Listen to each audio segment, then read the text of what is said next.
Hello, Global Theater. My name is Jerry Vioca. Today's October 23, 2024. Want to thank Rob Grant and his outstanding podcast, I'm Probably Wrong About Everything. It's an honor and a pleasure to be here with Christina Linhardt. Where in the heck are you calling in from, Christina? So I am in Moore Park. It's sort of near Thousand Oaks, Simi Valley, out among thousands of oaks. It's really beautiful. How cool is that? The first question is, what is the best thing for a human being? The best thing for any human being? Yeah, like the wording on the question's up to you. You can change it so it's, yeah, any or what's the best thing for a human being? Yeah, however you want to answer it. I think the best thing for a human being is to be able to look within, to feel what's inside, and then to find higher meaning, but to find connection instead of being on the outside. It's really good. It anticipates a lot of where we're going. I appreciate that. That was really special answer. And so, what's your favorite form of information? How it comes into you? Oh, yeah. I think technology is a great improvement and I try to work it, but I always feel like not fully aligned with technology. So for me, I try to think of it as I try to be unplugged as much as possible and getting the information from I feel like I'm channeling it from something higher. I try to Yeah, visualize light and visualize something higher. it's good. Why do you think humans collect or gather information? Because I think we're born clueless in a way, or maybe, I think we have instincts, but I think we're born without a manual to this existence and to this experience. And the more information we think, maybe we're going to know more. But it's who said it? The more I learn, the more I realize I don't know. Do you think this need or want to collect information is more innate or more invented? Ooh, that's a good one. I would say innate, because when I think of us as hunter gatherers, we were constantly hunting and gathering, not just the physical, but I think we were hunting and gathering, trying to figure out what tool is going to work, how we're going to make things happen. So I would think it was innate for survival. I think we're losing it in a way because we're fed everything. Do thoughts create emotions? Yes, I think. I think because when I've worked on my own inner turmoil, so much it can come from thoughts. But that's not the only thing. I mean, you can change your thoughts and still not change your emotions. But I do think that thoughts can create emotions. Christina, fill in the blank. I don't know what I think until I. Oh gosh. I don't know what I think until I keep questioning myself over and over again. And then I That, still don't know what I think. that is a great answer. McLuhan says, I don't know what I think until I say it. Joan Didion says, I don't know what I think until I write it. Oh, I like that. I'm going to try those. Can humans think without language? I think so, because there's so many people who have lost their sense of language or weren't born with language, and then we find out they really can. Think about Helen Keller. She didn't have a language until later, but she was thinking until then. It's a good example. Chomsky says language is not just words, it's a culture, a tradition, a unification of community, a whole history that creates what a community is. What do you do when language doesn't work? When language breaks down, what do you do? I don't know if body language is still then considered a language, but I use emotion and expression. I've traveled all over the world and I've communicated with people who only had a few words of English and I only had a few words of their language, and yet somehow we were able to groove. Yeah, groove is a great word. Your observations of humans in general, are we more thinking beings or more feeling beings? I think feeling beings, because I think the feelings can overpower thinking, because I see people who are very, very intelligent that as soon as emotion comes into play, we all will lose our intelligence. or we will lose, our thought. How many of us, I do too, that deny what we know is true when our emotions take over. 2 questions from Alan Turing in the 50s. 1, is thinking a function of the soul? Ooh. I think it can be, but I think it then gets filtered in, like, I think it comes from higher and then it comes into the brain, which is the material world, which filters it. And then then it gets convoluted. But I think it can be spiritual. The second Turing question is, can machines think? Oh, depends on what you call thought. I think they can have a certain type of programmed thought, but that's where I think they don't have the spiritual thought or the Yeah, emotional thought or the soul thought there yet. you go. Do you more pursue happiness or more pursue meaning? I think meaning, and I think that sometimes gets in my way of happiness. I think I'm trying to make a switch to try to pursue happiness more than meaning. Well, it's funny because I got it from Viktor Frankl's book, Man's Search for Meaning. He says Mhm. happiness doesn't tend to last and meaning tends to last. Yeah, because happiness is fleeting. And again, how do you define happiness?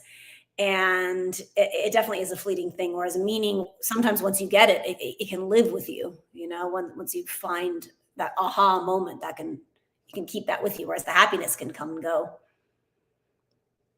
Does the brain more detect consciousness or create it? Like, is consciousness there bubbling away and we're more so detecting it or more so creating it?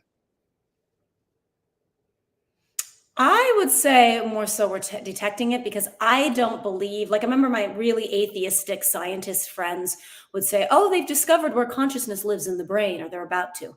And I feel like, I don't know, to me, consciousness is more soul related.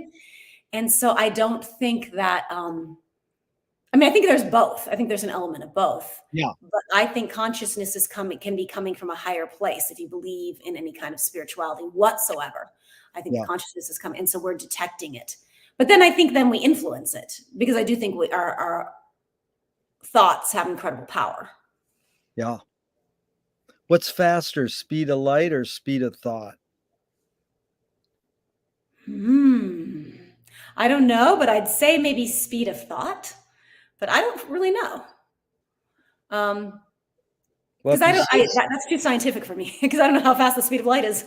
well, I'm just after your hunch, your guests, I'd say tangents, thought, because but I I think like, even, oh, yeah, good. I like that you saying thought because my line always says when someone says thought, I say there's no right or wrong answers to any of these questions, but that one you got right. Okay, good. I like that. But I sorry to interrupt you, but it's funny because the thing is that how could you have speed of light unless you had the speed of thought first? So someone had to have the speed of thought to think up, well, there's this thing called light and we can, but there is no right or wrong answers. And some of the people go, well, I'm not a neuroscientist. I go, I don't care. I'm just after your hunch or your Right. guess, your impulse, um, Because I think the speed of light can be measured, whereas I think thought, then we get into the less material world, so we don't know. So that's why yeah, it could be faster. yeah. I agree with you. Audre Lorde, the poet, said you can't dismantle the master's house using the master's tools. Her colleague Yvonne Rainer said, oh, no, you can if you expose the tools. What new tool do you suggest? You have to get a new master. I mean, Oh my God, that is great. because it comes down to the master. It's his house or her house. And if they change, then we can change the house. But if they aren't willing to change, then Yeah. But it's funny because I throw these cute quotes before the questions sometimes, and they're just prompts, and you mhm. don't even have to answer the question. But a lot of people say, well, they don't get the question. And really, the question is, what tool do you most gravitate towards? You can add the word new if you want, and you can add the context of dismantling the master's house. So what is the tool you most gravitate towards, whether it's tangible or not tangible? Thought. Wow, that is heavy. That's Because good. I love it. it starts in the thought and then it gets out and down into the material world if we're talking about tools, but it still starts with a thought. It's very good. What new toy do you suggest? For dismantling the master's house or in general? Again, and again, you can just in general see asking the tool question for so many years, then someone said, "Well, what about a toy?" And I thought, "Well, that's a good add-on question." Well, what new toy do you suggest? So I mean, Imagination. it can apply to the master's house, or it could just apply to what toy do you most gravitate towards? Imagination, Oh, creativity, wow. Yeah. creative play. Yeah. Very good. Um, what do you worry about when you go to bed at night? Sometimes it's just free floating anxiety that could be anything. The future, my future. Will I fulfill my purpose on this planet in time so that I don't have to reincarnate and that I can get off the wheel of samsara? Wow. What's samsara mean? So samsara is and they talk about in that kind of the wheel of destiny that you keep uh reincarnating and reincarnating on that wheel. Um, Oh, yeah, I want to jump off that wheel, or at least not reincarnate anymore in the human form in the physical realm. I know there are other realms. I'll go there. that is good.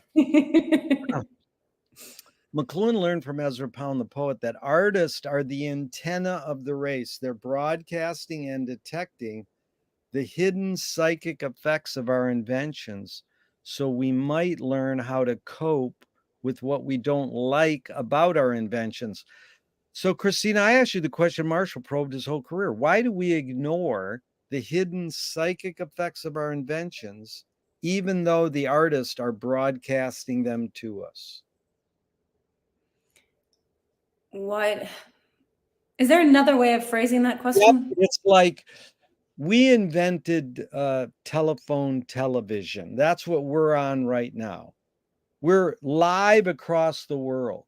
This actually was shown in 1939 at the New York World's Fair. And the same year Finnegan's Wake came out by James Joyce.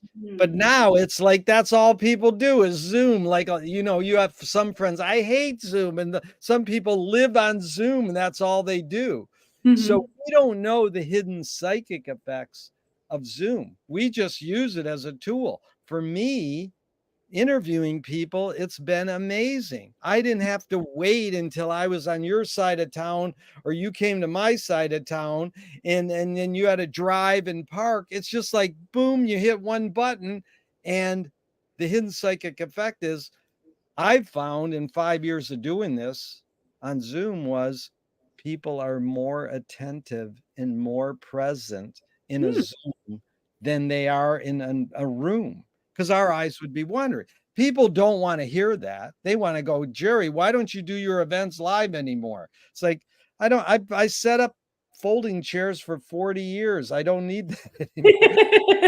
I don't have to have my friends. They don't want to drive at night and parking. So there's hidden psychic effects to everything Mhm. we invent. So then artists tend to expose these effects, even if they don't know they're doing it. You do it through your lyrics. Your lyric writing sort of tells more than what the words are actually saying in the song.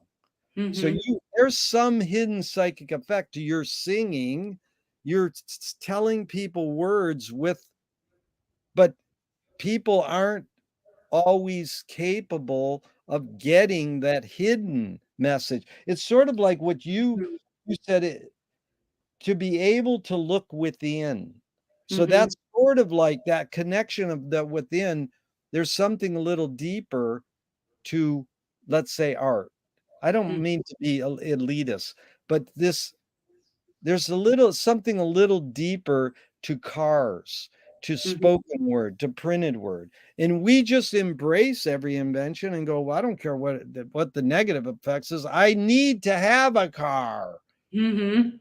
So the hidden psychic effects are not always seen by the users. So that's why do the users, why do we users of all these inventions tend to not see the hidden psychic effects, even though artists are kind of broadcasting them to us? Well, I think not everybody approaches life the way artists do. Again, I don't want to say that we artists are elite. We just see Yeah, things differently. And so yeah, I think a lot of people just aren't even thinking of it yeah, in that way. I mean, with what, like, for example, with the theater therapy that I do, there was a medical group that reached out to me to do creative consulting, even though it was medical. So I think that the artists have a different perspective, and so I don't even know if people are ignoring it. I just don't know if they think that way. But I can't think in scientific terms. My friends who are right, astrophysicists or biologists blow me away how they can think in yeah. that realm. Blow me away. And it's all Greek to me. But I think like an artist. So I think that people just might not think that way. That's again, what you brought up is called media literacy. Like you teaching therapy to people, teaching theater as therapy, you have to teach them how to accept this thing that they go, oh, going to a play can be therapy, or being in a play can be therapy. So you have to sort of teach them the literacy of how it's done. So really good. Do artists have moral obligation? Ooh. Originally I would say yes, but the thing is, then I see artists getting caught up in their ideologies that may or may not work for everybody else, and then wanting to impose that. So I Yeah, don't think that we should, so morality can get self righteous, you know what I mean? yeah, And that's where we can have a problem. So I would say that we have an obligation in expressing ourselves, but we need to be very careful that we don't impose ourselves. yeah. Are you more afraid of new ideas or more afraid of old ideas?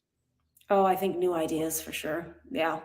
Even though I'm always trying to get on top of it, I challenge myself that way. But even just like Zoom and computers freaked me out and still sometimes freak me out. Yeah, It's new, all the new social media that you have to do as an artist. We don't have to, but if you want to get the word out, um, that freaks me out. I yeah. mean, I'm still living in the Victorian era in a way, but I still go for it because otherwise Yeah. you're not moving forward.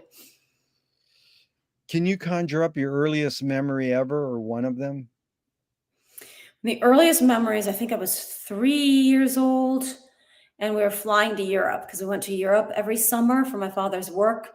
And I was wearing a dress that I called my Holly Hobby dress because I liked Holly Hobby. That's a character that's not around anymore. I'm dating myself. I remember going to Europe. I remember getting on a plane in my Holly Hobby dress. Is memory more a curse or more a blessing? And I think it's a double-edged sword. I think it's both. A lot of my memories are very painful, but I wouldn't trade them because I think I need them. Tell me someone within your immediate family and then outside your immediate family, just briefly, who had an impact on you, kind of like a role model. And what specifically was that impact? Wow. Um, because yeah, that's a hard one because and my parents were very brilliant, but they weren't nurturing parents. So there was, I don't know, and that's the immediate. I'd have to say, my older brother, who was very, very mean to me, and yet I always tell people I wouldn't be an artist, or I wouldn't be a performer, or I wouldn't be a musician if it weren't for him, because I was trying to compete with him. And so Wow. because he was a musician, I had to top him. I had to top him. And Yeah. I've topped him over and over again now as an adult. But I tell people if he had been an athlete, I'd probably be on my second knee replacement because Yeah. because I would have competed that way. So I don't think I was a natural musician. I think that I was doing it competing. So in that way, I was a role model. It may not have been a positive role model, but it was a motivation. No, you answered it well. Beautiful, concise, And I really appreciate how articulate you are. Now, same question outside your immediate family. Now, is it somebody related or just anybody? In your, you put in the context you want. It can be somebody, anybody, somebody you read or you saw on the screen, or somebody you encountered live, or a teacher or anybody, anyone outside your immediate family. And role model or great influence, because they're two different That's things. it. I kind of mix it up. I say they had an impact on you. That's really what, because you answered the first one really good. Yeah, he had an impact on me, but he really used to beat me up. So the same thing. You can lean it towards more role model or more impact as you choose. Right. So yeah, I would say impact, and then that would be my he was my high school sociology and history teacher, Alan Kaplan. And he changed a lot of lives. And he changed my way of thinking. We stayed in touch afterwards. I wouldn't say we dated romantically, but we did go out. We hung out, we stayed in touch. And there was even an article written about him. I think it was the LA Times or the LA Weekly by Erin Aubrey. She wrote an article about him, and they ended up getting married, and their story is amazing. So now she's Erin Aubrey Kaplan. I think a lot of people in town in LA would have read her writings. So yeah, Alan Kaplan, the way he saw everything was, I don't want to say outside the box, but he went for a much deeper meaning, and he didn't shy away. He's sociology. He did not shy away from things that were not PC. He went down into it hardcore. Beautiful. Did your parents raise you a particular religion? No. Well, if you call atheism a religion, yes, they were atheists. However, they said already as a little girl, I was practicing witchcraft and I was talking about past lives and doing ceremonies. But they didn't raise me that way. They were very atheistic. Do you pray? Yes. Maybe not in a traditional way or whatever that is, because but I never learned a method for praying, but even as a little girl, I would pray to higher powers, even though my parents were atheists. I felt there was something out there and that I would communicate with or try to communicate with. If God exists, what would you like God to say to you after you die? You're done. No more. You graduated. You're out of humanoidness. You're Where do you want to done. go next? Dude, I've never had that answer. You're done. That's a great answer, because you really evoked with your other words earlier, Paul Krasner's great joke. I only believe in reincarnation in one of my past lives. Right. Right. Do evil people exist, or does evil use people as a vehicle? Oh, that's a really good one, because I was just talking to somebody about, I grew up, because my father was 6 years old when World War II ended. He was there during the Dresden bombing. His whole life was guilt about the Holocaust, even though he was a child in Germany. He had nothing to do with it, but he still felt guilty being German. And I was, I grew up with Anne Frank, and she's saying that people are good at heart. And I went into, because I've worked in prisons and I've worked in the correctional system with at-risk youth and with incarcerated youth. And I used to say, yeah, they're all good at heart. And then I would find those few that I could not communicate with. And I said, okay, they're either a demon or demons working through them. And I see more and more of that now. But your question is, are they as a demon working through them, or are they just evil? I don't know. And I don't know if there's a difference unless you think you can exercise out the evil in them. But I think there's some people that you cannot exercise the evil out of. They cannot be rehabbed, because I've worked enough in forensics that there are a few people who cannot be rehabbed. And if they cannot be rehabbed, then it means it's inherent within them. The real question, or the hidden question, Christina, is how do you advise someone to deal with an enemy? And I'll set it up. Alan Watts says, if you acknowledge your enemy, you empower them. Mm-hmm. Coppola stole from the mob and the samurais. Keep your friends close and your enemies closer. JFK said, forgive your enemy, but don't forget their name. And Fellini says, I need an enemy. So it's a lot of prompts. The basic question is, how do you advise someone to deal with an enemy But first, how would you respond to Alan Watts? If you acknowledge your enemy, you empower them.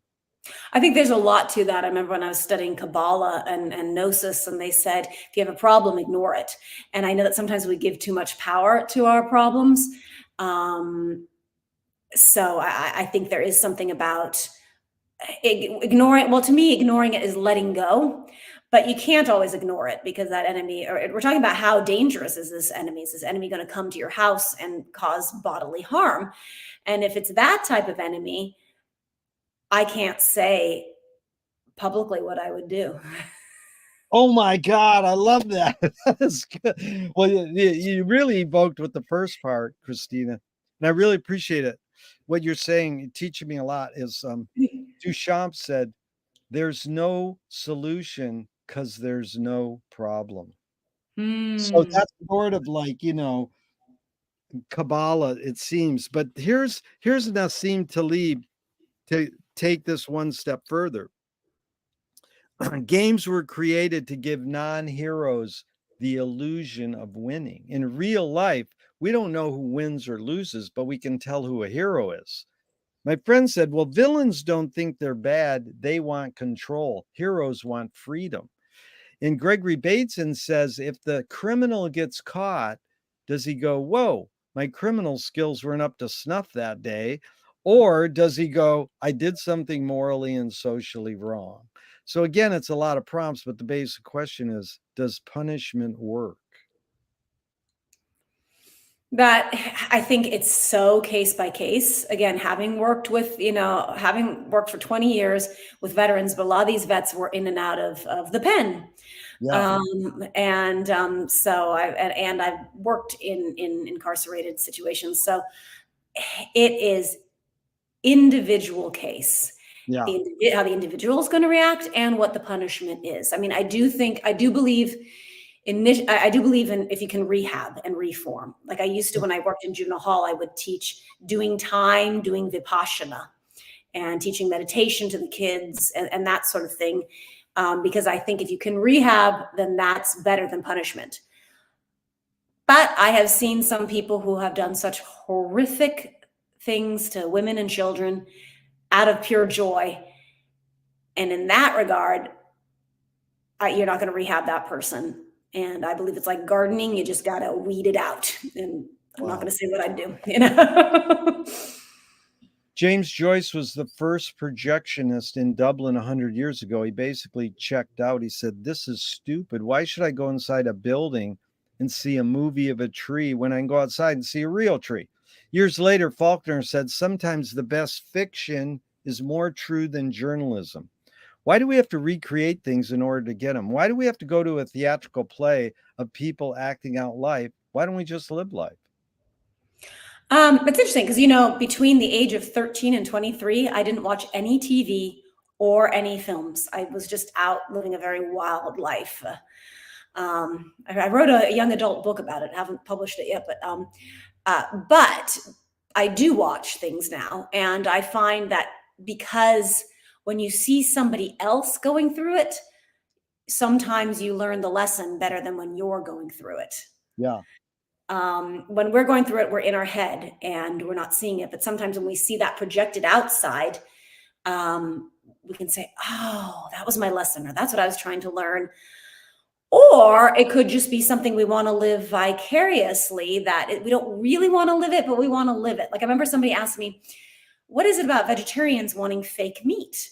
Why don't you just eat real meat? Or why do you want it to be fake meat? And I gave them the example, well, it's kind of like BDSM. Somebody doesn't really want to be kidnapped, but they kind of like the play of it. What's the before SMBD? BDSM, like S&M, that in BDSM, people aren't really getting hurt if you're doing it right. What's the BD stand for? Bondage, discipline, sadomasochism, BDSM. Wow. Okay, I see. So no, that was really good because I'm curious your thoughts on a couple art quotes. Mike Kelly said, it's kind of similar what you touched on. Mike Kelly said, art is making your problems other people's problems. Any thoughts on that line? Yeah, but I think that it somehow gets diffused because then when it's somebody else's problem, they can, in a different way, find it therapeutic. Yeah. Yeah, that's when Mike died, the obituary in the New York Times, one critic said, "His art made me feel soiled." Well, sometimes there is that, and sometimes in certain art, then I might just avoid that art, you Yeah. know? And then here's the other one, poet Fanny Howe. The point of art is to show people that life is worth living by showing that it isn't. Oh, life is worth living by showing that it isn't. Hmm. I mean, I think that kinda says it all. I'm curious because I don't get it, and I continue to ask people, and usually people go, "I don't know." It's hard, but Well, the yeah, first thought that comes to mind, and I don't think this is gonna describe it, but, when I look at paintings, and I look at a painting that really captures an image, but it's really no, I don't wanna say a primitive painting, but it's just these strokes, and you can totally feel the boat. You see the boat, even though it isn't a boat. And so it kind of shows that, but there's something that makes you yearn. So it makes you connect so much more than if you were actually looking at that boat on the ocean. yeah, And but it shows that it isn't real. That and so what matters is how we perceive life. It's not what life is, but how we perceive it. it's good. You're anticipating a real important question we'll get to. So, um, Christina, walk me through your tipping points, kind of just briefly. You become a singer, you write lyrics, become a filmmaker, and then the therapy, theater therapy. Where's your tipping points? Like, what are you listening to growing up on what formats and going, I can do that. I want to do that. What's your tipping point where you've decided this is a calling for me in my life? I think being denied that I could do things. As a flute. I grew up as a child flute player because I was competing with my older brother. He was a French horn player, and I got really, really good because I just was competitive. But it wasn't my calling, and so I went to Hamilton Music Academy, and I realized when I was playing in the pit for an orchestra, I want to sing, and I auditioned, and I didn't get in, and I wasn't good enough. So I had to fight and fight and fight to be good enough to work as a singer. Um, Another But tipping what point. is, let's go back for a second. What is it on the flute? Do your parents go, you have to take a music instrument? Your brother's doing it? Or did you go, I want to do the flute? Where's that choice right there? Yeah, they didn't force me to do anything. No, I said I'm going to play an instrument and I'm going to be better than my brother. That was it. But then when you said singer, what do you're seeing other people sing and you liked what they were doing over the flute. What was that tipping point? Like, that's my calling, singing. I was at the music academy, and I was, of course, right away in the pit for the musicals because I was the best flute player at the music academy. And I realized this yearning. I don't want to be down here in the pit. I want to sing. You And wanted, okay, yeah, but then I auditioned for the musicals and I didn't get in, so I had to work really, really hard to become a singer. yeah. And then filmmaker. Was that later in your life? Yeah, and it's so funny because I don't even consider myself a filmmaker, but I've made films and they've gone places and they've won awards. And the Library of Congress asked for my first documentary, Guantanamo Circus. And Guantanamo Circus, that was my first documentary. And that was based on when I went to Guantanamo Bay with a circus. And one of the clowns filmed some stuff. Everybody got a little bit of sort of surreptitiously filmed footage. And I kept waiting for somebody to make a documentary. Everybody I knew who made documentaries, I said, make a documentary about this, make a documentary about this. And nobody did. And I'm just the kind of person, if something doesn't get done, then I'm going to do it. Yeah. So I made the documentary with a co-partner who he since passed away, and he got very inappropriate. I'll just leave it at that. He was a very, very inappropriate cohort, but was able to help me get it made. Yeah. So yes, the tipping point was that nobody else was doing it. So I said, I'm going to do it. Cool. And then theater is therapy. What was the tipping point to do that? So that was right out of college. I graduated USC. I got my degree in voice. I couldn't sing at all. I was, they talk about having a Fach, which means your type, your voice type in classical music, soprano, dramatic. I was Fached up. I couldn't find my Fach. And so I went straight to the Odyssey Theater, and Ron Saucy and I got along really well. And Ron made me his right-hand man or gal or whatever. And so I was producing at the theater, and I loved that because I was good at making phone calls and communicating.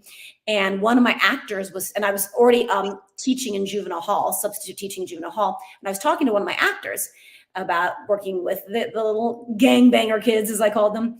I don't know if that's a PC term, but whatever. And he told me about this program he was working for that was working more with mental patients using theater as therapy. I said, that is the most amazing thing. I want to do that. He said, well, they happen to be having auditions. And that was like the last time the program had auditions, because they've been on a string ever since, but I got in right at the right time. And there's only a few of us hanging on to this program and still making it work. But it was really a fluke having a conversation with an actor. It was so meant to be. And the theater therapy has been so important to me my whole life, because it helped me too, because we all do it. We're not performing for the veterans or for the psych patients. We're performing with them, and we're leading them and guiding them how to perform, but not to be good, but to be expressive. It's not about being a good actor. It's about, what do you want to express? Yeah. In lyric writing, you said, when did that start? What was your tipping point to write lyrics?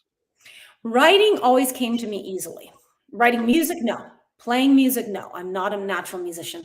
Writing always came to me easy. And in fact, the California Philharmonic had hired me to be their staff writer, just sort of out of the blue. I didn't study journalism, but lyrics always came to me. They just came to me. And if I really knew a melody really well, I could just fit the lyrics in. But, my early lyrics were really Sturm und Drang, I don't know if people know Sturm und Drang, just really. What's the word mean again?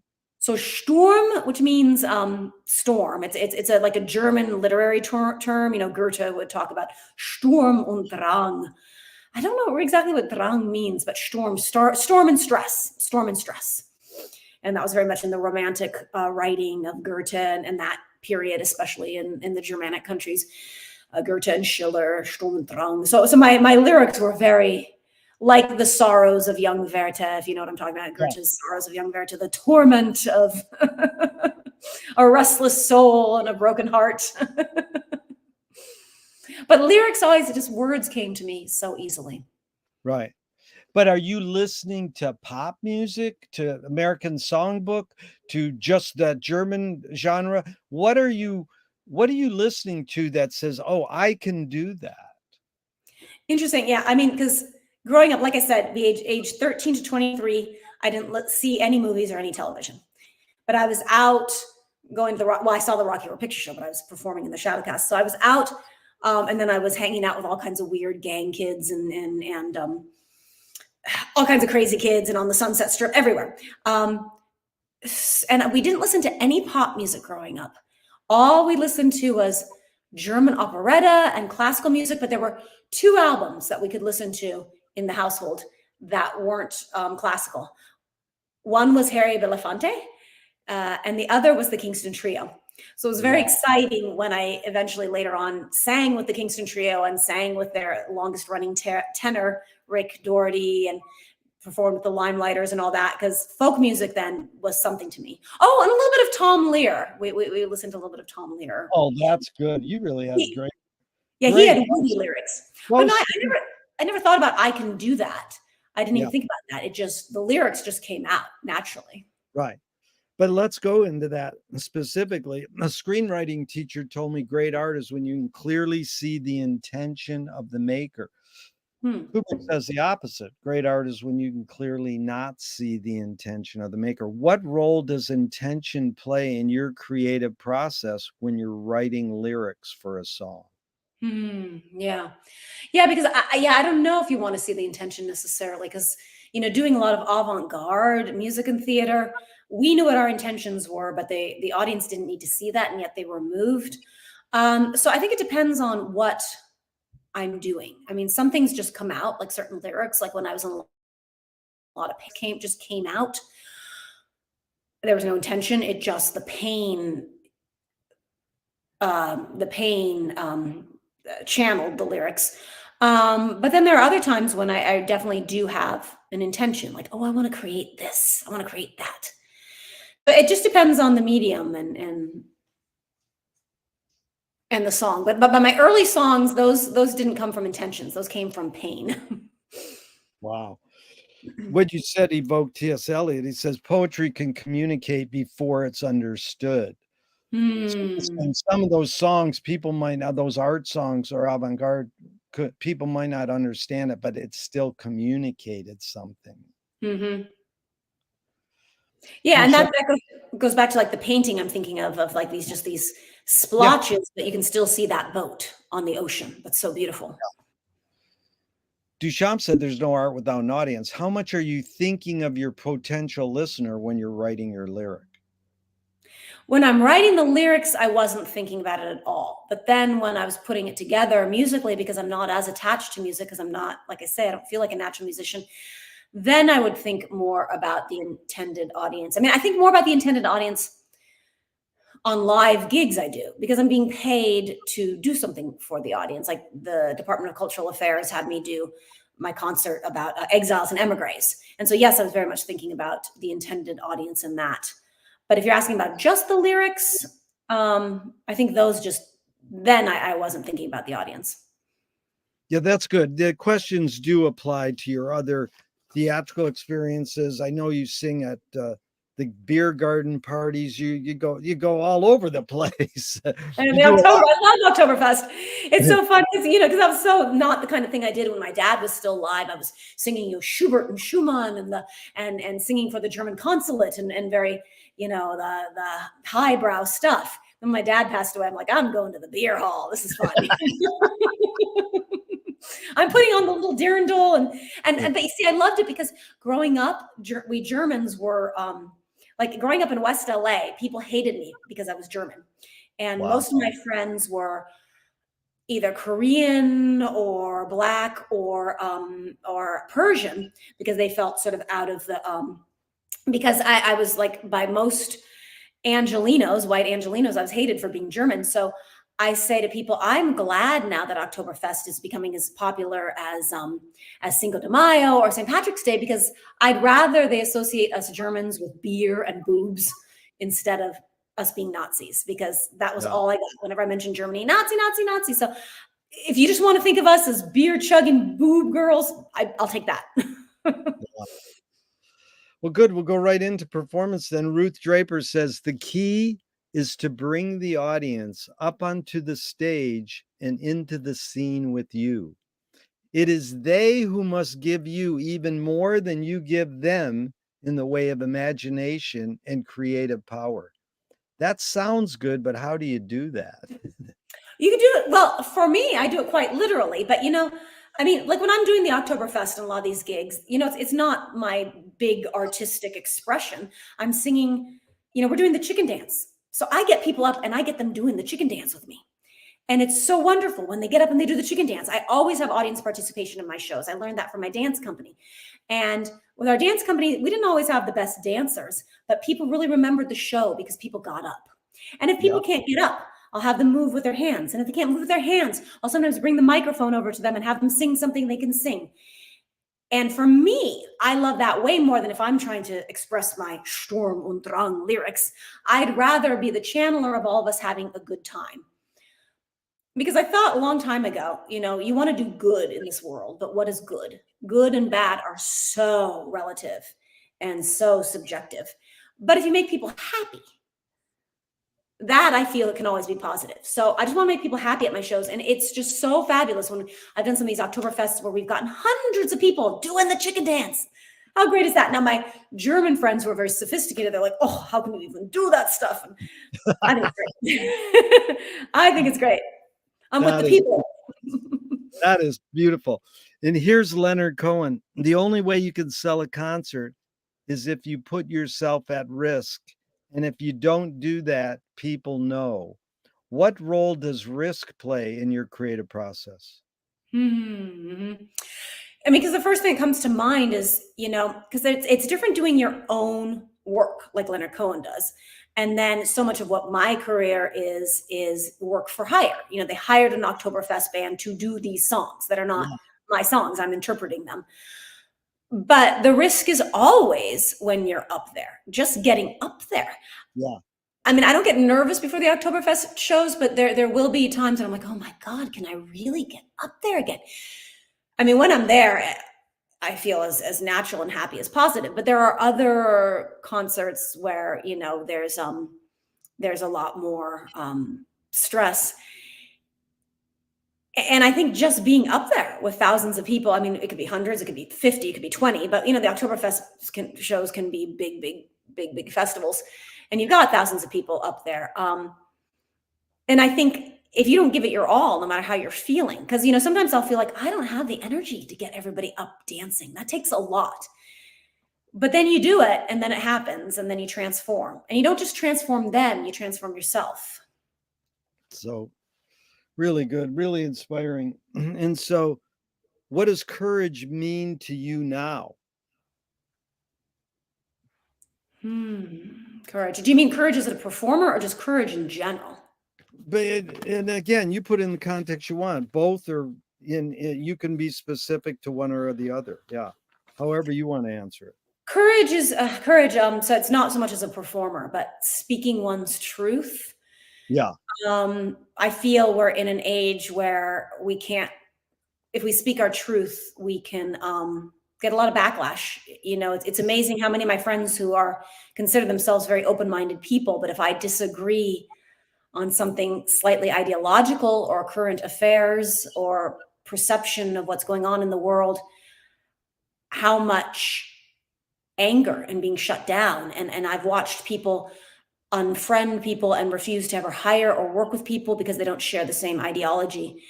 And so I'm not always courageous speaking my truth. Sometimes I have to really walk on eggshells. It's amazing because Louis Buñuel says, "I'm for anyone who seeks the truth, but I part ways when they claim they found it." So most people go, "That's great." And one person finally said, "That's bullshit. Because if I'm going to seek something, it's because I want to find it." And so I morphed it into this question. The cliche is the journey's more important than the destination. Why do we have to seek or name a destination if the journey's more important? Because I don't think we'll know how to take the journey. We won't know what step to take. You have to have a goal to go to, unless you're going to go with the all who wander are not lost, which some people do, and just journey. But I think you have to have a goal to get you there. Like I've thought about that. Like so many things that I was chasing after, I didn't get to what I was chasing after, but all these fabulous things came along the way. Well, that's sort of what the flaneurs did in Paris in the 20s, changed the world forever. It's called psychogeography. They just sat at coffee houses and slacked off, and then they had an epiphany in everydayness, as James Joyce said. So this is Eartha Kitt on this same topic of truth. Truth is a theory that is constantly being disproved. Only lies, it seems, go on forever. Well, when I was talking about speaking truth, I say my truth, which I know is not everybody else's truth, but that's okay. I just wish that they would honor that this is how I feel about it. But lies go on forever. Truth is, truth change. I always go back to Galileo. He was the original conspiracy theorist, and yet he was right as far as we know. But what are we going to know in another 1,000 years if we're still here? So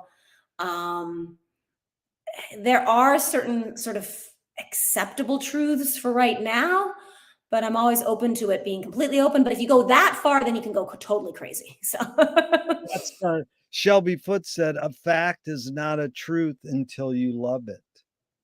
Oh, yeah.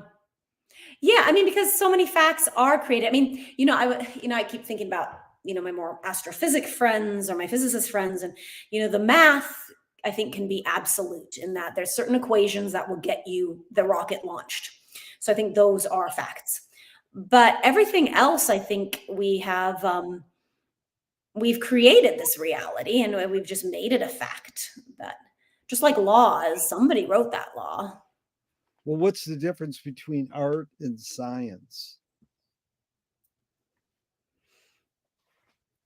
I think that science has some absolutes, but I think that scientists, it's like a really good friend of mine, you know as well, Bradley Bob, said, it's not science that I have a problem with, it's the scientists.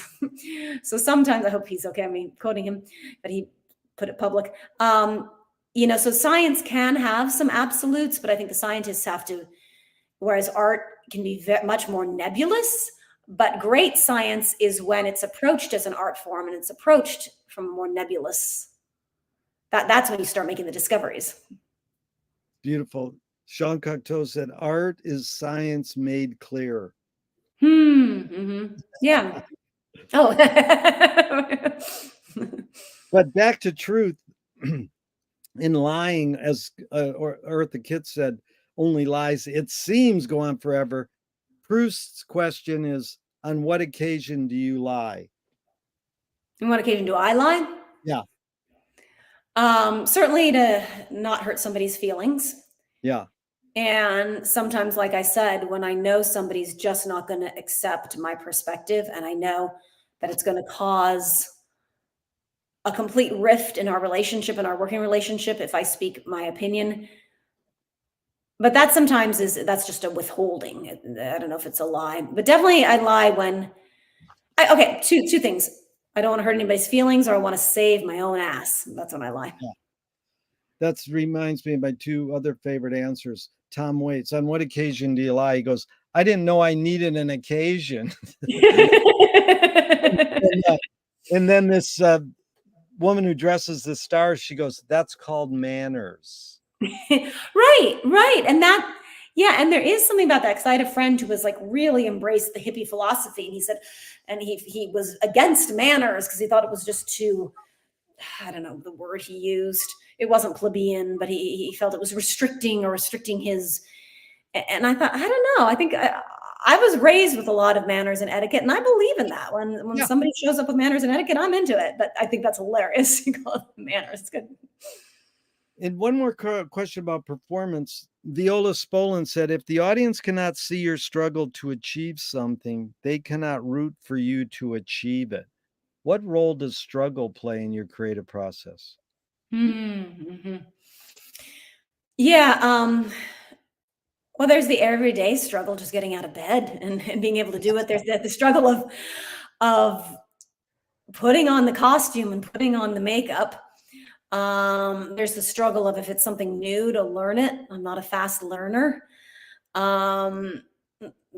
So there's the struggle of the preparation. There's once I'm there, if I'm prepared, it's fine. The struggle is the preparation. Utah Phillips says, anarchy is making rules for yourself and not other people. Who's entitled to make the rules?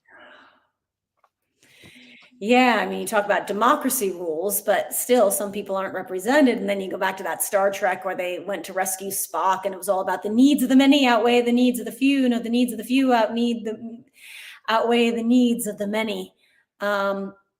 I don't think there are easy answers, just like with laws. And then they always say rules are meant to be broken. And in the art world, that's fine. It's funny because etymologically, the word freedom breaks down to those very words, giving oneself one's own laws. So, Christina, the basic question is, what does freedom mean to you now? But I'll set it up. T.S. Eliot said, freedom is only truly freedom when it appears against the background of an artificial limitation. And McLuhan, which caused McLuhan to say, how are you to argue with people who insist on sticking their heads in the invisible teeth of technology, calling the whole thing freedom? So what does freedom mean to you now? Yeah, well, I mean, I think I know that we'll never completely be free because we're in the confines of a material realm. And to me, the material already has restrictions and the laws of gravity and that.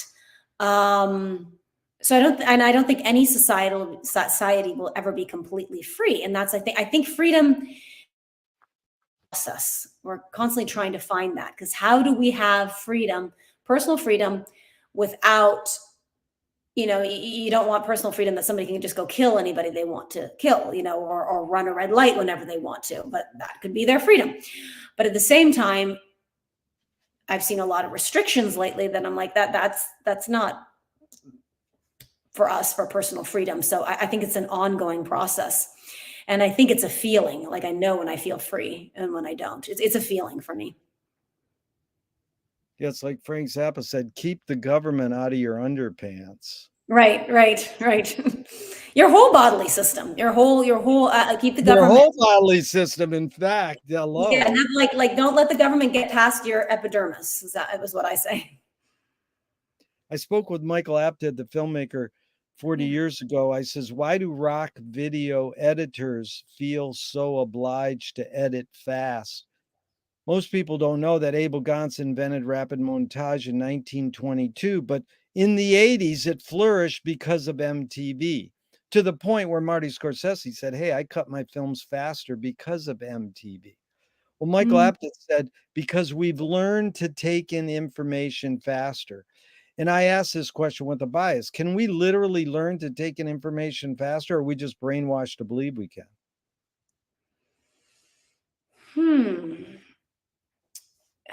I don't know. I mean, I think different minds work differently. Like, I think about people who can speed read and they can really do it. And then sometimes you can see the images really fast, but I'll go back and sometimes pause on it if it's an image I really want to see.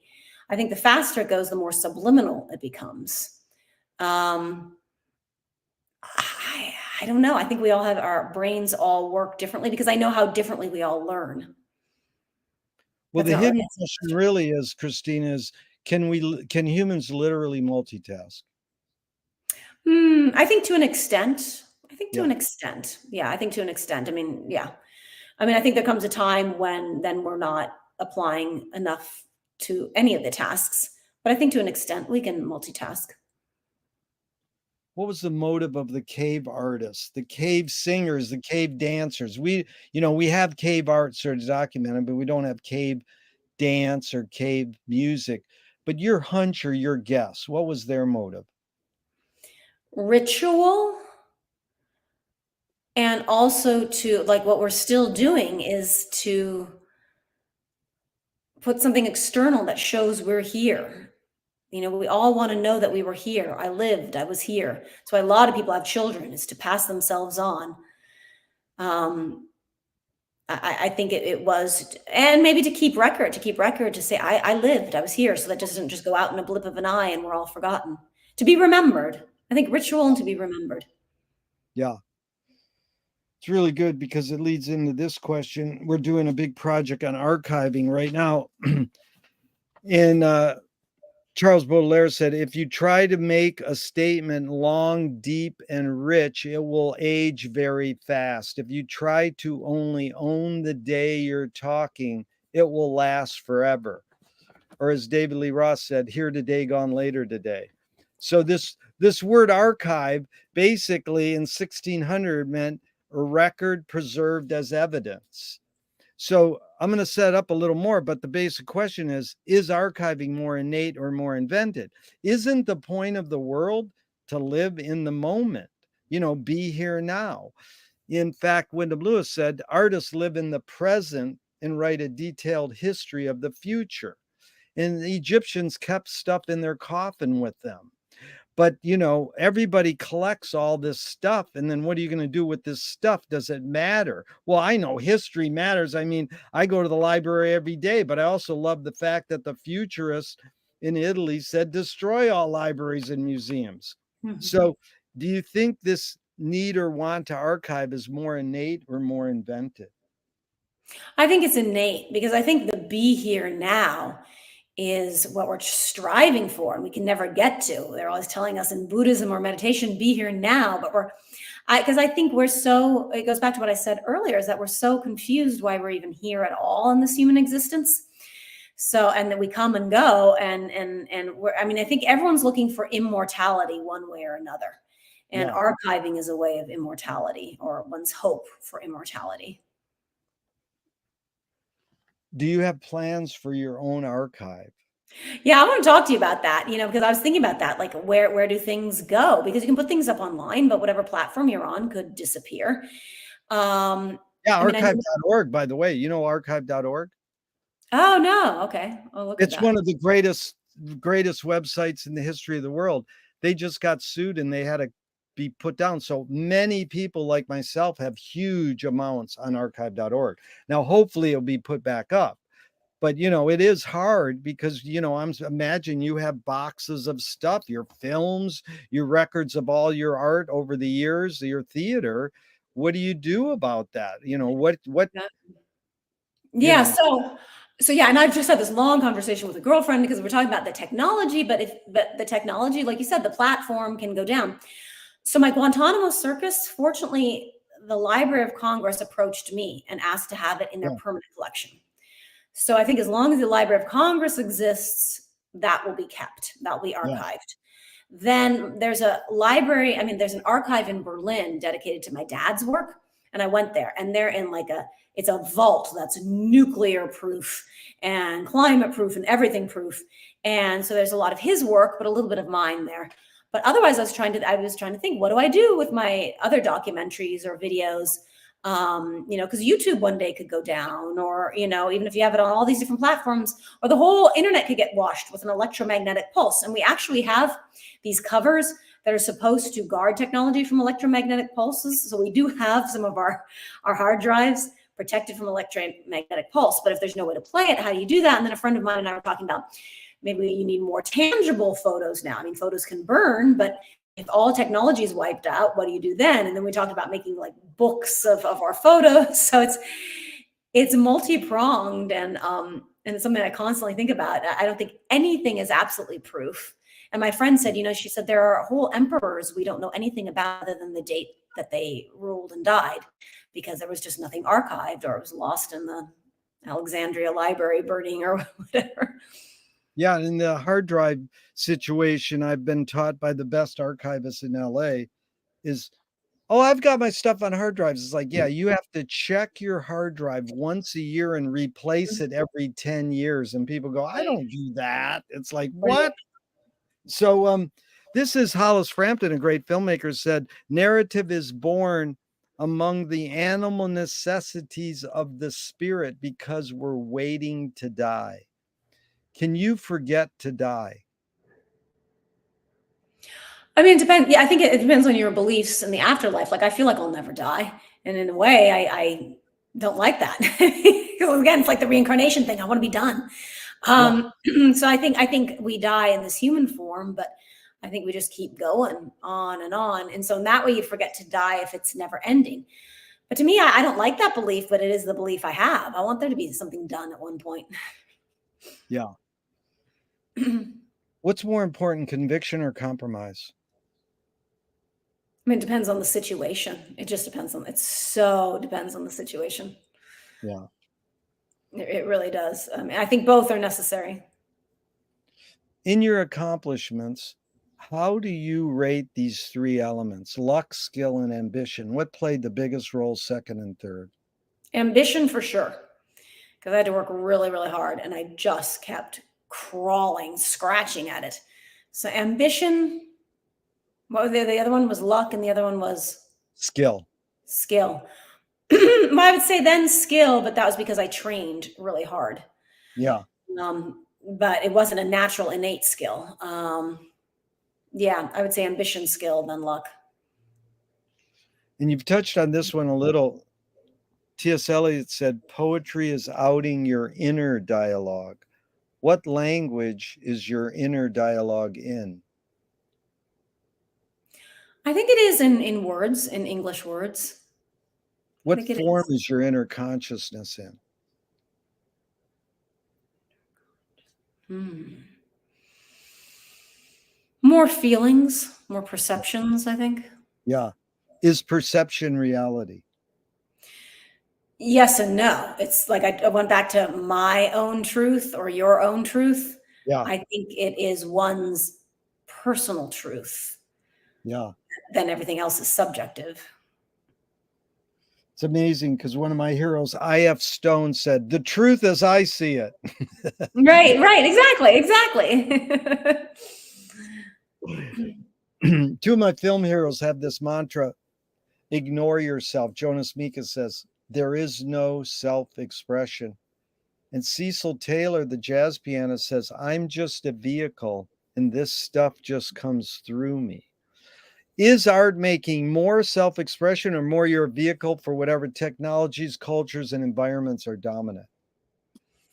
I think it depends. I mean, it depends on the place you're coming from. Like I said, with lyrics, for me, I would just channel it. But then there are other things that I was doing that came out of ego. How is that going to be perceived? So I think it depends on the artist's intention and what they're doing. Can art making be egoless? I think so. Yeah. Pure art making, yes. Yes, Amazing. I think it can, but I don't think it always is. But I think Yeah. it can be. Because Milan Kundera, in this book, The Unbearable Likeness of Being, he says, this is why I love writing, because the character that I'm writing about can go further than I can. It's like, yeah, right. If I take a pen and I write a character on a piece of paper, how can that character go further than I can? It sounds romantic and poetic. Any comments on that line? Well, yeah, because you can imagine these worlds. That character can fly to the moon. That character can swim underwater without having to breathe. That you write the character, and the character can do whatever you write it doing, whereas you can't necessarily do that because the character can defy the laws of physics and gravity. Yeah.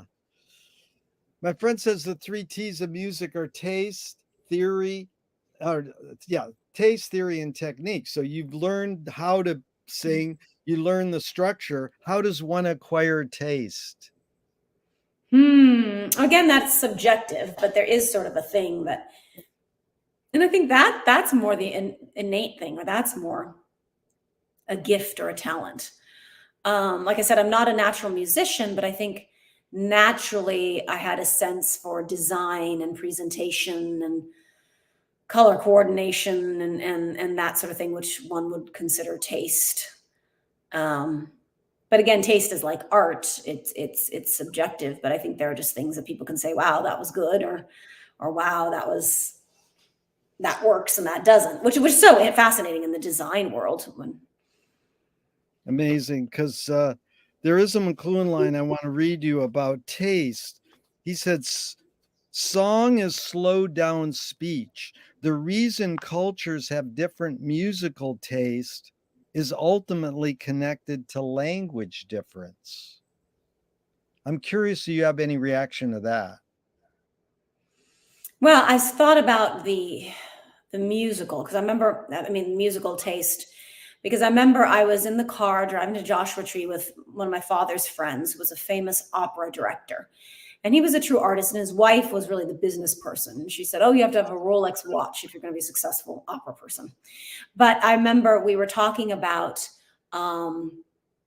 music, and she said, everybody knows a beautiful melody when they hear it. And I said, I don't know. I was in Africa, and there were different tonalities that maybe they wouldn't appreciate Mozart as much. Maybe they would appreciate Schoenberg more.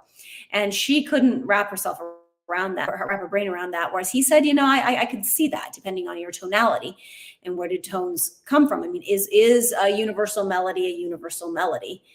And language fascinates me because just even speaking in different languages, something feels completely different. And some words that just aren't quite the right word, or the same feeling that you get in one language that you don't get in the other. What's more fundamental, music or language?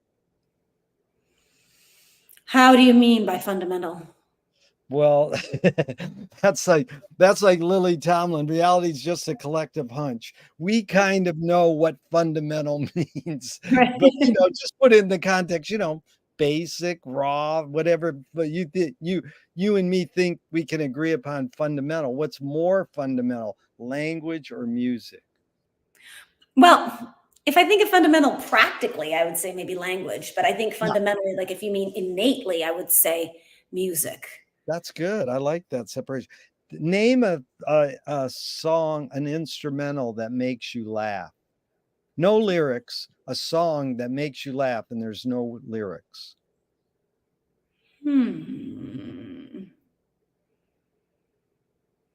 That's a good one. I don't know, maybe Haydn's Surprise Symphony?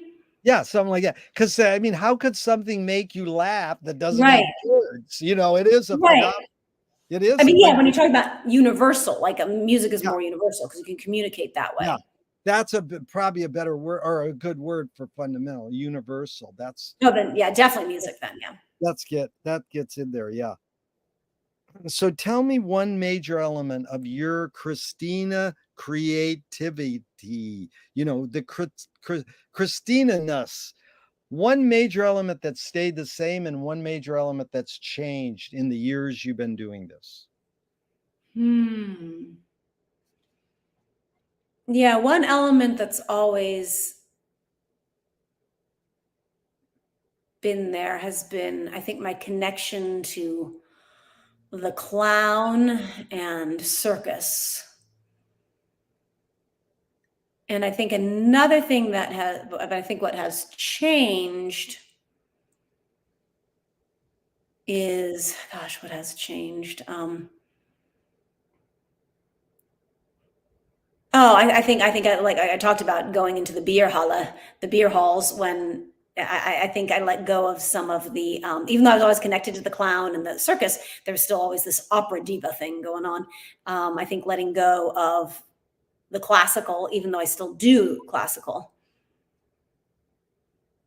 Right. That's funny because what's your first learning clown and circus? Does that go back? Have you ever read that guy? I think it's Bakhtin. You know, he talks about carnival. Philosopher who talks about Mhm. carnival. I'm just curious your roots in clown and circus. Is that where did you learn that? Well, so I was always very attracted to it in Europe, and I still remember being in Zurich, in Switzerland, in the red light district, but they had a children's circus there in the red light district. It's like, yeah, I go to the red light district for the children's circus. But there was a children's circus that I was so amazed by. It was one of those street circuses. They just set it up in the middle of the town square.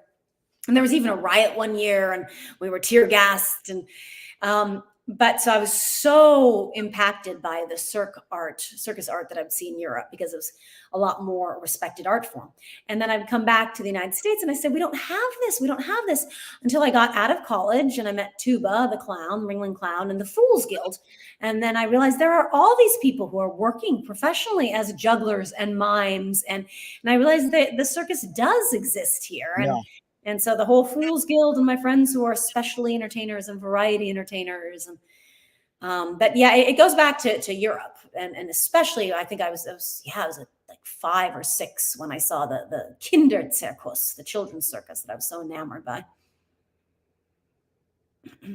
We got about 15 more minutes, Christina. Can you go longer or you got to go in 15?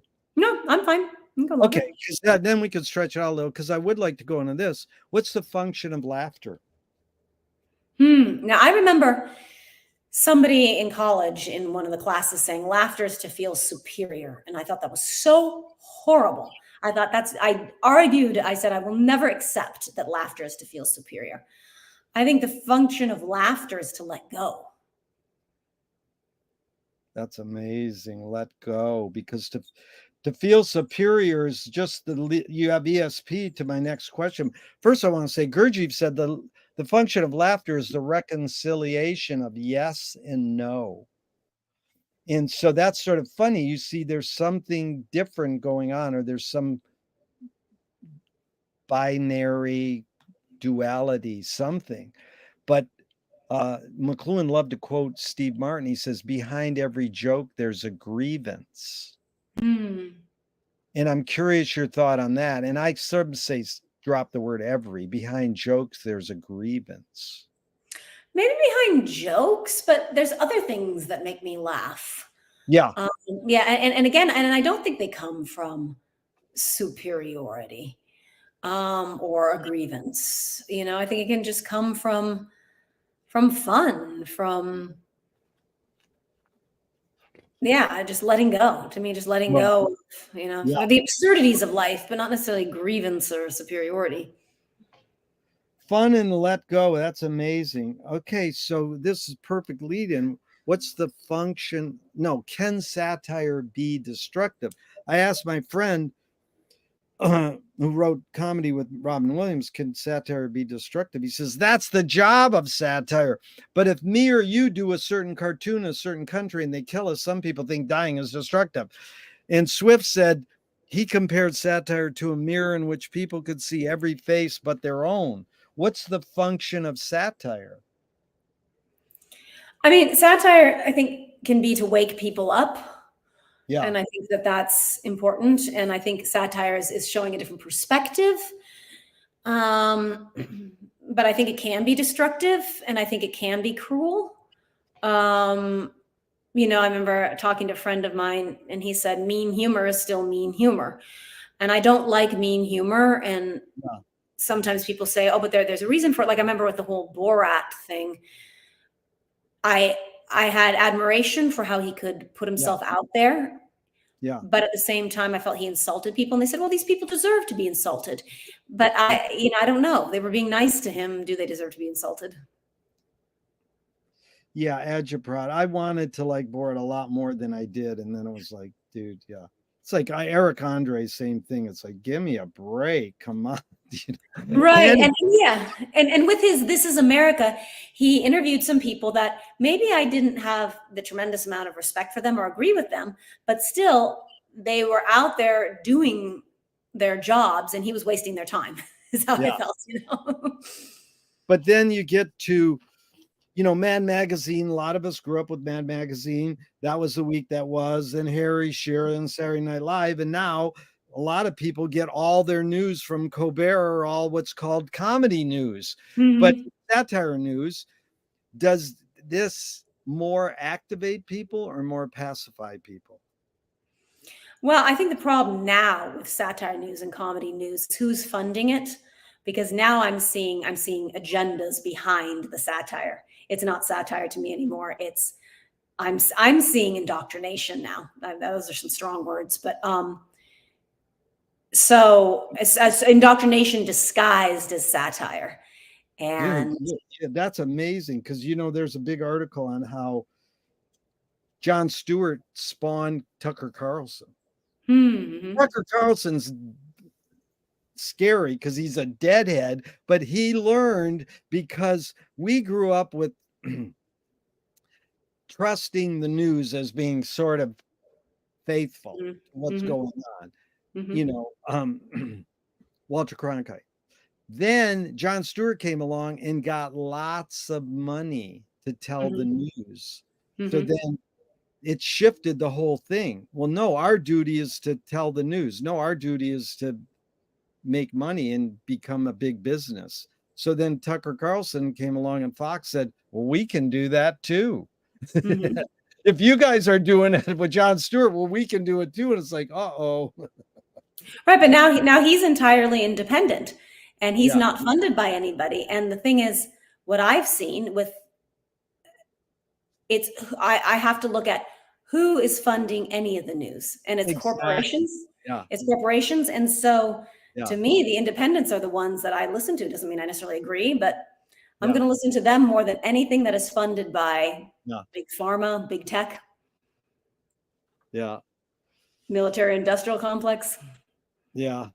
And that's the scary thing, is that because I mean, I'm a little younger than you, and I know that your generation, the journalists sought truth and could still make a living, but you can't make a living off of journalism anymore.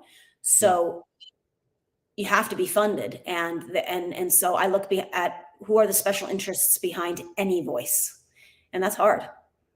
What's the difference between rights and responsibilities? That goes back to the freedom question, because we all deserve to have rights, but again, is it my right to go stab somebody? No. Is it my right to run a red light? No. And you know, and if people were all going back to when we're talking about good at heart, then we could just go by responsibility. Yeah. But not everybody goes by their responsibility. Moshe Feldenkrais works with healing and movement. He says it's literally possible to identify a weakness and incorporate it to become a strength, rather than we're normally taught to overcome a weakness. Tell me a weakness you turned into a strength. I think most of my career was that, because I think my weakness was as a opera singer. I wasn't quite an opera singer. So, I mean, I am, but I don't have the traditional career of going and singing, Pamina every night, And so I used that, and I used what I have operatically and put it into a different medium, like circus, like variety arts, like burlesque. So I think so much of my career has been using my weaknesses then to become my career. Yeah. Amazing. Really well put. It's really fun talking to you. Lewis Carroll said, I believe as many as 6 impossible things before breakfast. Have you believed in any impossible things lately? Well, if I believed in it, then I wouldn't think it to be impossible. You know what I'm saying? I get that answer sometimes. Yeah, I believe that it could be possible. I don't know. I keep thinking about the new earth. So people talk about in the new age world and Buddhism, and a lot of people are talking about the new earth. And I believe in it. I don't know if it's really going to be possible, but I believe in the new earth. Yeah. What's the most significant difference between men and women, physical aside? Oh, now we're getting on stuff that I could be attacked for saying because Listen, Christina, that's funny you said. So when Me Too came out, I couldn't ask that question anymore. And now it's sort of gone down a little. I mean, it's not so dominant. And to me, it's not about I brought it back up, but I mean, we both know the cliche answer. I could repeat it, but I'm just curious your thoughts on it. Yeah, well, what it comes down to, for me, it's not about the Me Too movement, but I dated a man who was very famous, who became then a woman. So it's the transgender world that, and the argument was that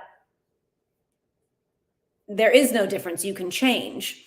And I remember when I was going through this relationship with him, and it was hard for me then to watch him transitioning, because I saw more him trying to change aspects of himself. But I remember I was in a yoga class and I was talking to a woman, and she said, okay, look, I'm from the 60s. I'm a child of the 60s. My best friend and I, we raised our kids. I had a boy, she had a girl, and we raised them exactly the same because we were going to say there is no difference. And she said, I'm going to tell you there is a difference.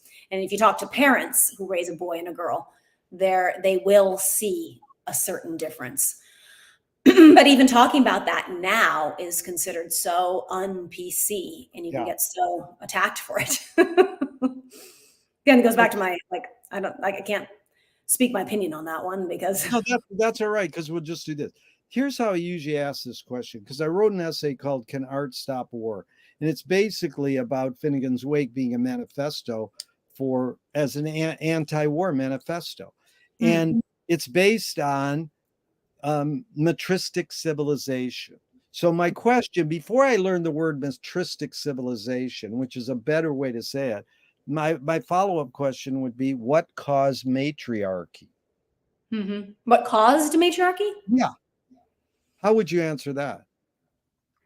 Well, we don't have matriarchy really anymore. So you mean in the past?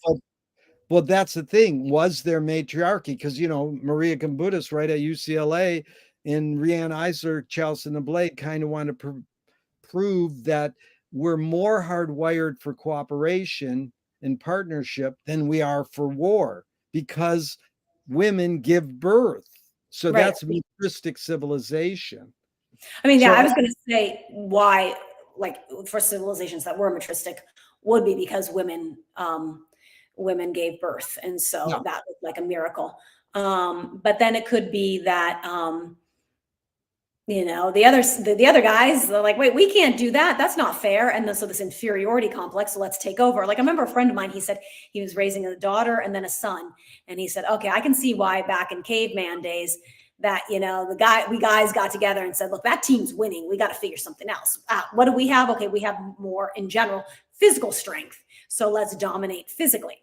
So it might have come out of like why we've switched is from, it all comes down to like insecurity. If everyone felt secure, I think we could just have sort of a holistic, but you know, life is survival. I mean, and it doesn't have to be anymore. Like Buckminster Fuller say that we really do have enough resources that if we figured out how to spread them around, that nobody should be lacking.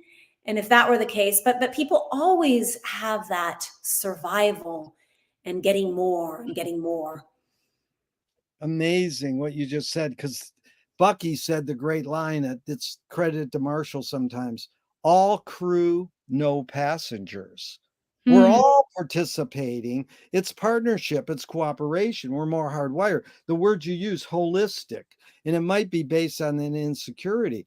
But it's funny because I asked Peter Sellers all these, you know, great opera director, all these same questions just a couple months ago. I goes, what caused matriarchy? And he said, a mother holding a baby.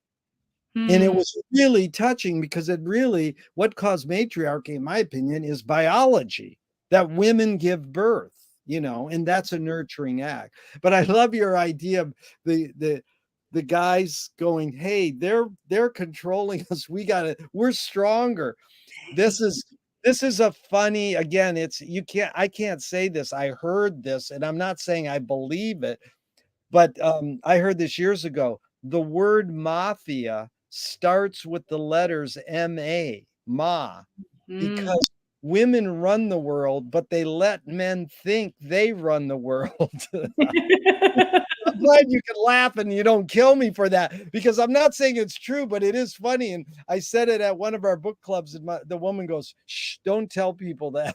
Well, I think to an extent, like my dad would always say, because I would come up with my feminist thing about men ruining the world, and then he would say, but you see, nowadays I don't like to categorize any group of people, but my dad would say, yeah, but they do it for the woman. They do it for the woman. So I think that, and I remember a friend of mine saying, and the most powerful man in the world, every dictator, every president, they've got a wife and a mother to answer to. So to an extent, there is that. The problem is the way the system was set up is that then the certain few women who are powerful and the rest are disenfranchised. But there definitely is a thing that a woman, if women figure out how to wield their womanly wiles, they can have a lot more power than they realize. Yeah. And what I loved was I couldn't hear the word quite right, but you said men ruin the world or run? No, run the world or ruin the world. I was saying ruining the world. I would say to my dad, ruining the world. And then the men are ruining the world. I said that, but I don't feel that way anymore. But I said that to my dad, and then he said, yeah, but they're doing it for women because women are telling them to. And that was often what you see in the past. He said, I really feel like we can get on more of a balanced society. But in the past, I would see women pitting themselves against each other for the power of their man, their son, their husband, their brother. And if they didn't do that, the men would not have nearly as much power. So it was up to the women coming together and then everyone coming together. But, you know, we're also animals. So I don't know if we're ever going to do that. Yeah. My dad was always joking, and he would say, yeah, I'm still on probation in front of my mom. And she, at the end of their life, she would go, quit saying that. Right. She said, I had enough of that. I mean, I will say, because there is a difference. I mean, I will say, and I learned this when I taught in juvenile hall and I was teaching the correction. And these were, you know, young adults. They're 16, 17, but they're not legal. But you're an adult when you're 16 to 17 in a certain way. And a certain power I could have when I worked with the guys that I didn't have with the girls. Yeah. It was just a certain, I remember once looking at a guy like something because he frustrated me. And I immediately saw his look like, uh-oh, or like my girlfriend's mad at me or my mom's mad at me. That gets to a guy that you do to a girl that doesn't faze her. So there can be that difference. Wow. There's a line that goes, "You create what you resist." Bob Goldthwait, the comedian, morphed it into, "You are what you hate." James Joyce said, "It's a curious thing how your mind is super saturated with the religion in which you say you disbelieve." And Louis Buñuel nailed it. He said, "Thank God I'm an atheist." So this line, "You create what you resist." I'm not saying you, Christina. One creates what one resists. Any thoughts on that line? I mean, that makes me think about if you have a problem, forget about it. You know, what we were talking about earlier. Yes. Because then if you keep giving whatever you give energy, this is more in the metaphysical manifestation world. If you give something energy, it comes to you, like how we fulfill our greatest fears and our greatest prophecies. But I think anything we give attention to, we might manifest. So that's why they always talk about in metaphysics. It's so important what you give your attention to and what your thoughts to. Yeah. These are 5 quick Alan Watts questions off the top of your head in just a couple words. 1, who started it all? It's never been started. 2, are we going to make it?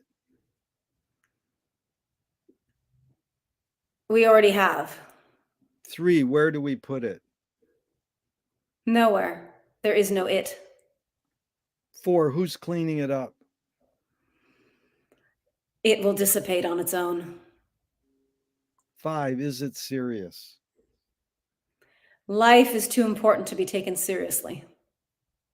Dude, no one's answered those 5 so good. That was really good.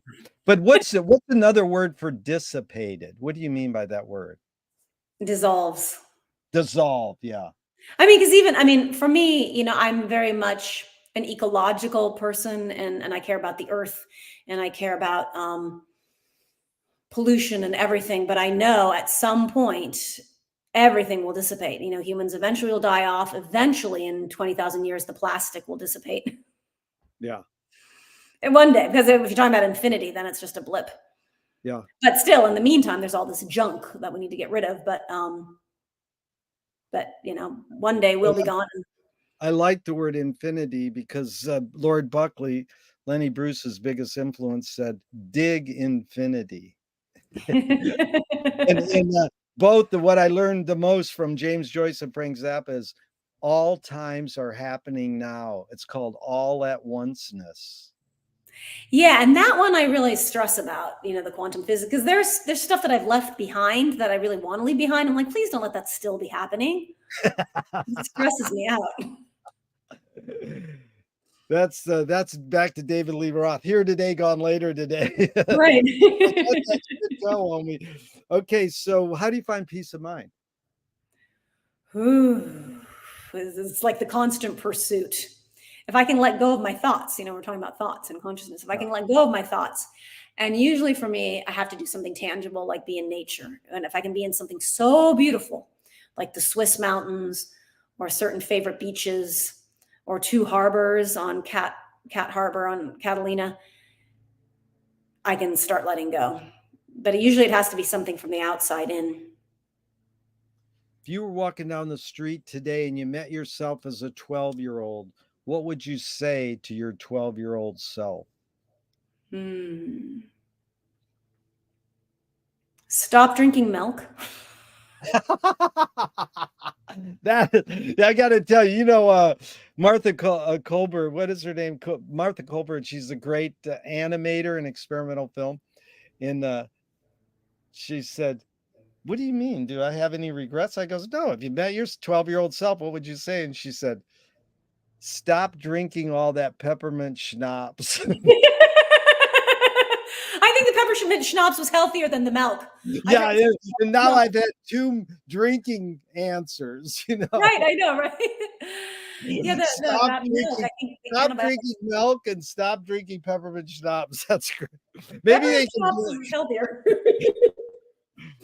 Okay, which way should toilet paper come off the roll, over or under?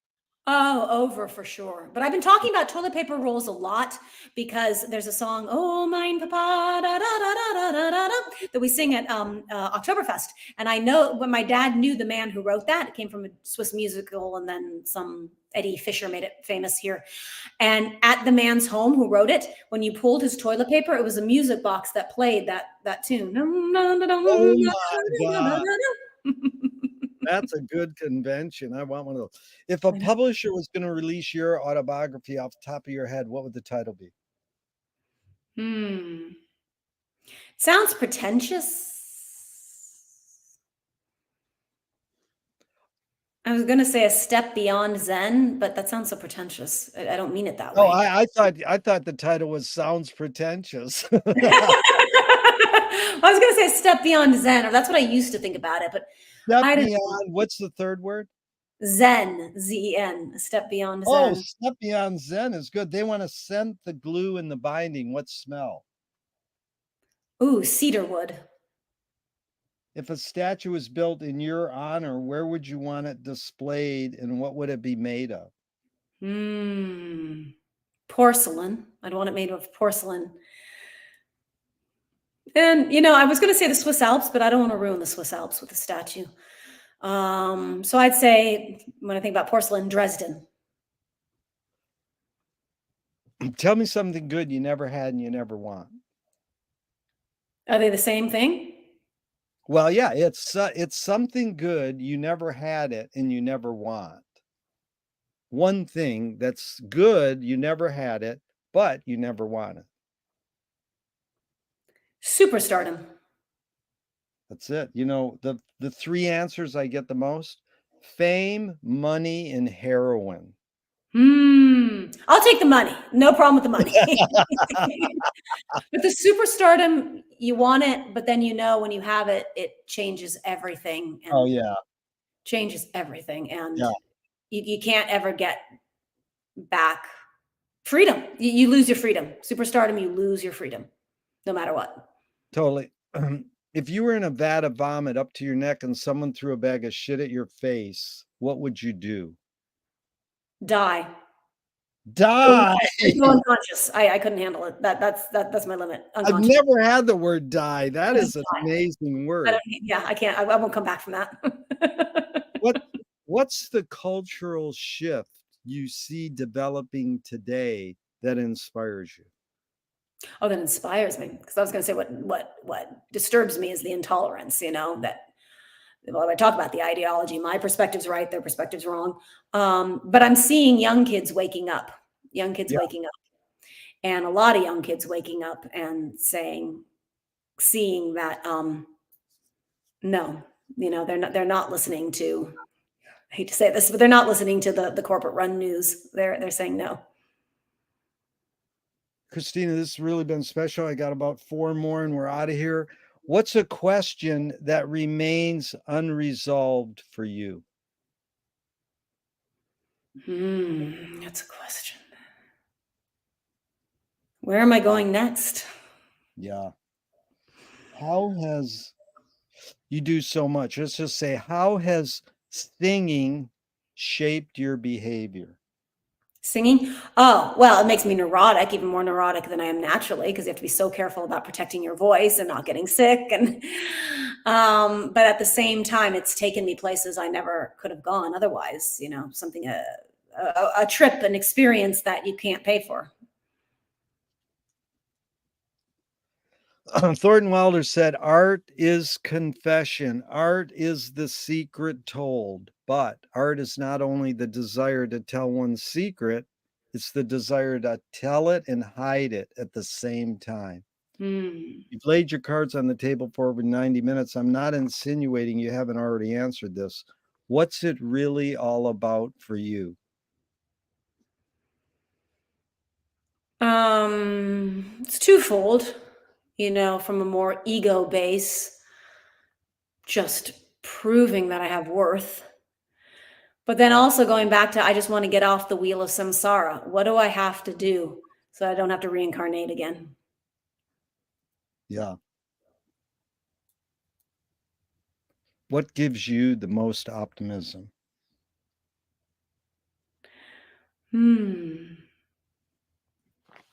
People making change for the better. Yeah.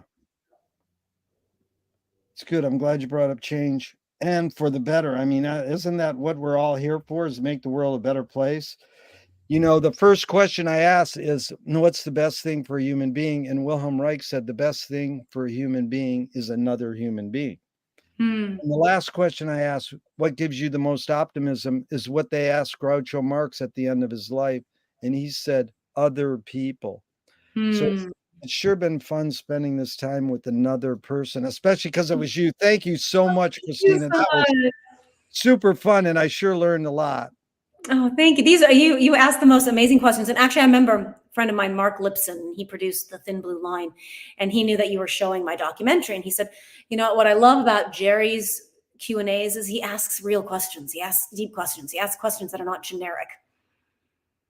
I know that guy. He lives across the street from Beyond Baroque. Exactly. I hope he doesn't mind me calling him out. But yeah, because I remember years ago you showed Guantanamo Circus, and I was telling him about it, and he said, Jerry does, his Q&As, those are, you get real questions.